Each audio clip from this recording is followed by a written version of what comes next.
Premda smo se sreli u nezgodno vrijeme na izmaku ljeta, ipak cijela jesen bila je još pred nama i tu cijelu jesen malo smo se voljeli. Zajedno smo na put ispraćali selice, vlagu prve magle dočekali zajedno. Obišli smo parkove i sve klupe u njima, a na jednoj maloj zabačenoj livadi disali smo miris zakašnjele kosidbe.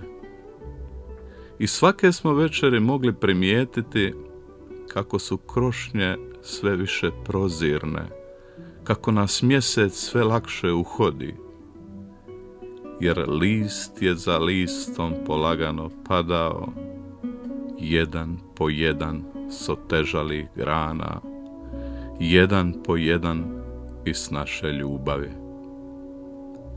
A kada je napokon sve ogoljelo, zima je došla i snijeg je zameo parkove i klupe, parkove i klupe i ubogu livadu. I sve je postalo beskrajno bijelo i beskrajno hladno.